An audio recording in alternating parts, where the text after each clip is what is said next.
नमस्कार। संतोष की रिपोर्ट में आप सबों का स्वागत है। और आज हम संतोष की रिपोर्ट में बात प्रशांत किशोर को लेकर बीजेपी जिस तरीके से असहज महसूस कर रही है, ऐसे में अब चर्चाएं गांव-गांव तक होने लगी है। क्या वाकई में प्रशांत किशोर बीजेपी की बी टीम है?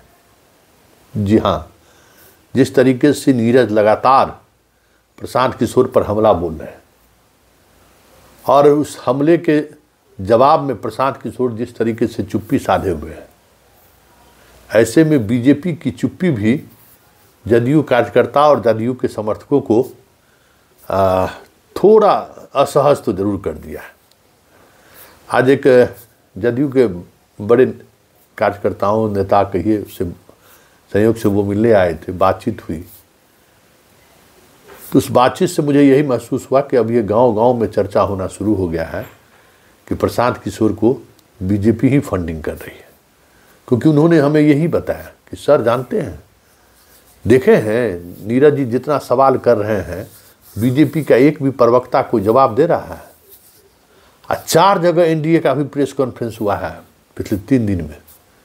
एनडीए के प्रेस कॉन्फ्रेंस में भी आप लोग सवाल पूछे हैं तो नहीं जवाब दिया है, जबकि इतनी गहराई तक हम इस खबर को नहीं महसूस किए थे और ना इस तरीके से खबर को हमने देखा था कि भाई वाकई में बीजेपी के नेताओं की कोई प्रतिक्रिया नहीं आई है। तो हम खंगाल दिए पिछले 3 दिनों का बीजेपी का जो पेज, जिस पेज से हम लोग जुड़े हुए हैं, अरविंद सिंह का, नीरज का, सबका बयान, मतलब बीजेपी वाले नीरज प्रवक्ता का, सबका बयान आता रहता है, लेकिन इस मुद्दे पर कोई बयान नहीं आया है। तो ये हमें लगा। फिर कुछ वीडियो जैसे हमें मिले जिसमें सवाल भी हो रहा है और चुप्पी भी साधे जा रही है।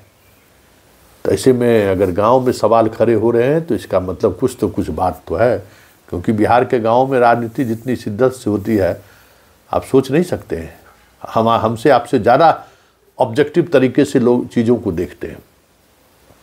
लेकिन एक सवाल है, ये तो हमें महसूस हुआ था बीपीएससी पीटी परीक्षा रद्द करने को लेकर जो आंदोलन हुआ था, उस आंदोलन के दौरान कुछ चीज़ें तो मुझे भी महसूस हुआ था।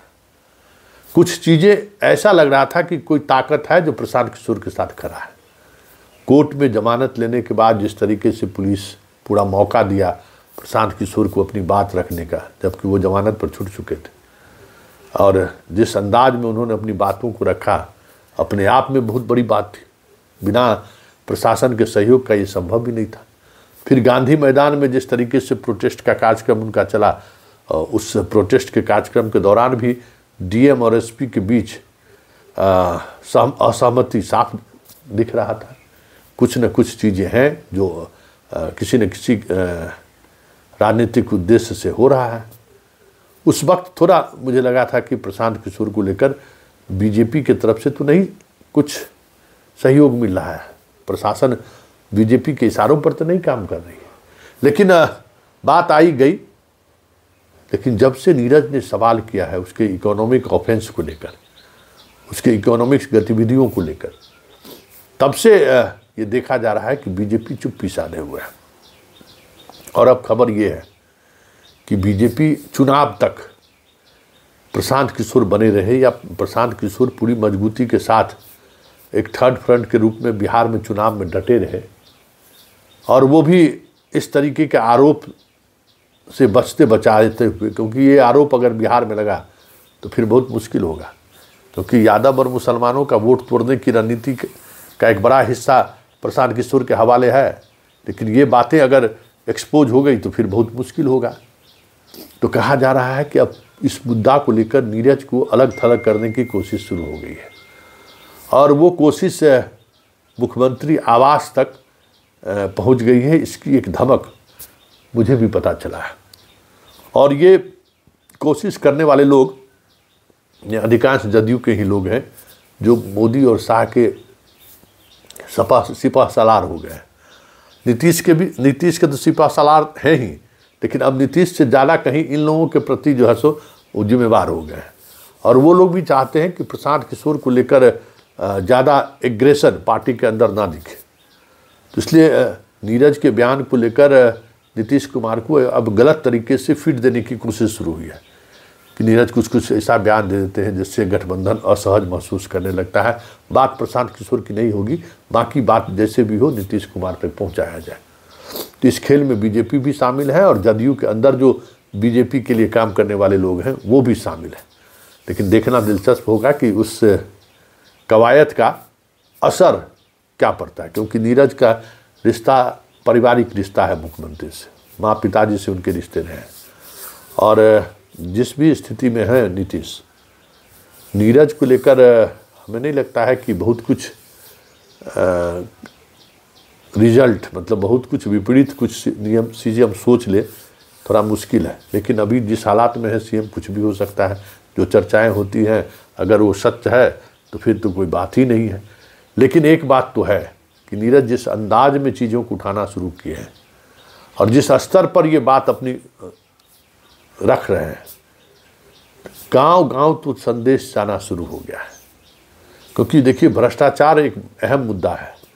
भले आज के पॉलिटिशियन भ्रष्टाचार के मुद्दों को लेकर थोड़ी खामोशी बरतते हैं, उसको नैरेटिव बनाने की कोशिश से बचते रहते हैं।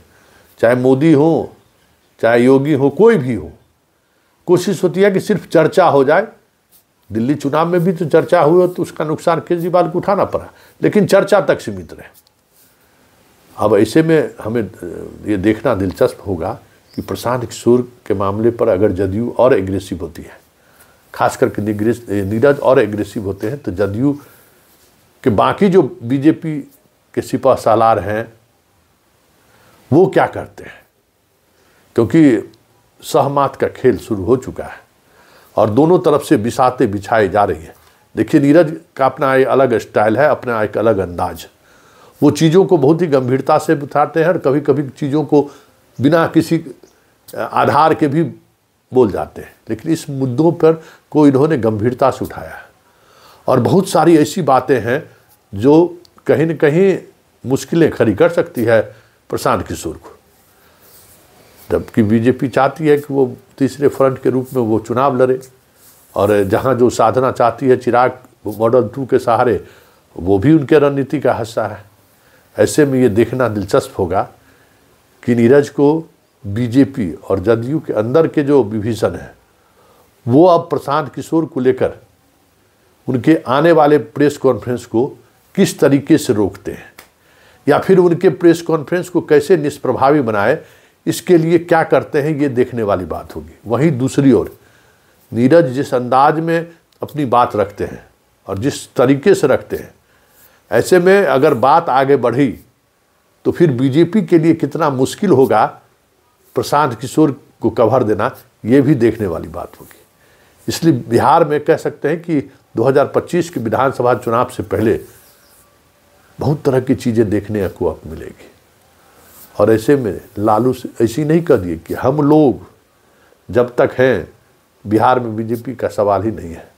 हम लोग कौन है भाई? तेजस्वी थोड़ी है। जरा सुन लीजिए चलते चलते लालू का वो बयान भी।